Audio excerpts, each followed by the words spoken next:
মধ্যপ্রাচ্যের super power Iran এবং মধ্যপ্রাচ্যের দুর্বৃত্ত ইসরায়েলের মধ্যে খেলা কি শেষ, নাকি সবে জমে উঠল খেলা? ইসরায়েলের আকাশে ড্রোন আর মিসাইলের বাণ ডেকে গোটা বিশ্বকে হতচকিত করে দেয় ইরান। এতে যথারীতি ফুঁসে উঠেছিল তেল আবিব, হুঙ্কার ছেড়েছিল পাল্টা দেওয়ার। পশ্চিমা মিত্ররা পরিণতির ভয়ে সেটি না করতে বারবার সতর্ক করার পরও ঠিকই পাল্টা দিলেন কসাই নেতানিয়াহু। কিন্তু কি হলো তাতে এখনো বুঝে উঠতে পারছে না বিশ্ব। এমন এক পাল্টা হামলা হলো যাতে করে ঘরে বাইরে সবখানে হাসির খোরাকে পরিণত হয়েছে হাইটেক সামরিক শক্তির দেশ ইসরায়েল। সেটা টের পেয়ে মুখে কুলু পেটেছেন দেশটির শীর্ষ কর্মকর্তারা, কিন্তু বিপদে ফেলেছেন ইসরায়েলি এক মন্ত্রী। হামলার কথা জানিয়ে তিনি হাস্যরস করে গালি দিয়েছেন নিজ দেশের সমরকর্তাদের। এর আগে ইসরায়েলের প্রধান দোসর আমেরিকার দুই কর্মকর্তা বিবিসিকে জানান, ইরানের ভূখণ্ডে মিসাইল হামলা চালিয়েছে ইসরায়েল। দেশটির ইস্পাহান শহরে বিস্ফোরণের শব্দ শোনা গেছে। এমন স্বীকারোক্তির পরও ইসরায়েলের মুখে কুলুপ। কোন মুখে কথা বলবে দেশটি? কারণ যেসব মিসাইল বা ড্রোন দিয়ে হামলা চালিয়েছিল ইসরায়েল, সেসব নিজেদের আকাশসীমায় দেখা মাত্রই বাতাসে মিলিয়ে দিয়েছে ইরান।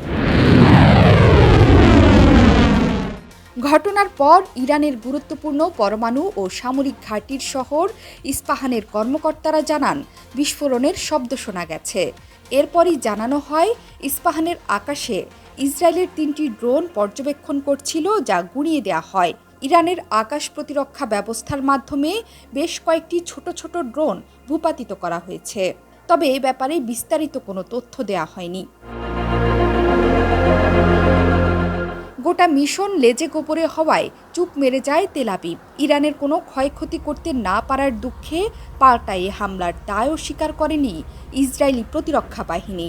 এই অবস্থায় কূটনীতির দুর্দান্ত এক গুগলি খেলে দেয় তেহরান। রয়টার্সের এক প্রতিবেদনে বলা হয়েছে, ইরানের দাবি মিসাইল নয়, ড্রোন হামলা হয়েছে এবং এই হামলার সঙ্গে ইসরায়েলের সম্পৃক্ততা নিয়েও তারা নিশ্চিত নয়। আসলে মেধাবী জাতি ইরান পরিস্থিতির সুবিধা লুটে নিয়েছে। তেহরানের প্রতিক্রিয়াকে কূটনীতির জয় দেখতে পাচ্ছেন আন্তর্জাতিক বিশ্লেষকরাও। তাদের মতে, তেহরানের বক্তব্যের মধ্যেই নিহিত রয়েছে শান্ত হওয়ার আহ্বান। ইঙ্গিত দিয়েছে ইসরায়েলের এই পাল্টা হামলার পাল্টা না দেয়ার। বলা হচ্ছে, সর্বাত্মক যুদ্ধ এড়াতে কাজ করা কূটনীতিকদের সফল প্রচেষ্টার ইঙ্গিত দিচ্ছে ইসরায়েলের সীমিত পাল্টা ও ইরানের নিঃশব্দ প্রতিক্রিয়া। এখনও ইরানের নেতারা বা সামরিক বাহিনী এ বিষয়ে কোনো আনুষ্ঠানিক বক্তব্য দেয়নি। রাষ্ট্রীয় গণমাধ্যমেও খুব বেশি গুরুত্ব পায়নি এই হামলার বিষয়টি। ইরানের এক জ্যেষ্ঠ কর্মকর্তা রয়টার্সকে জানিয়েছেন, আপাতত ইসরায়েলের বিরুদ্ধে পাল্টা হামলা চালানোর কোনো পরিকল্পনা নেই তেহরানের। আর বিবিসি বলেছে, এই হামলার মাধ্যমে ইসরায়েল একটি বার্তা দিয়েছে, চাইলে তারা ইরানের ভেতরে হামলা চালাতে সক্ষম। ইসরায়েলি গণমাধ্যমে 30 এপ্রিল পর্যন্ত অপেক্ষার কথা বলা হলেও শুক্রবার ইরানে মিসাইল হামলার বিষয়ে আগাম তথ্য পেলেও এই পরিকল্পনায় সমর্থন জানায়নি আমেরিকা। এই বিষয়টি সম্পর্কে অবগত আছেন এমন সূত্র ও এক মার্কিন কর্মকর্তার বরাত দিয়ে শুক্রবার এনবিসি ও সিএনএন জানিয়েছে, হামলা চালানোর আগে ওয়াশিংটনের কাছে বার্তা পাঠিয়েছে ইসরায়েল। তবে এ নিয়ে কোনো মন্তব্য করেনি হোয়াইট হাউস। এদিকে ইরানে ইসরায়েলের হামলার খবরের পর শুক্রবার এশিয়ার শেয়ার ও বন্ডের দাম কমেছে।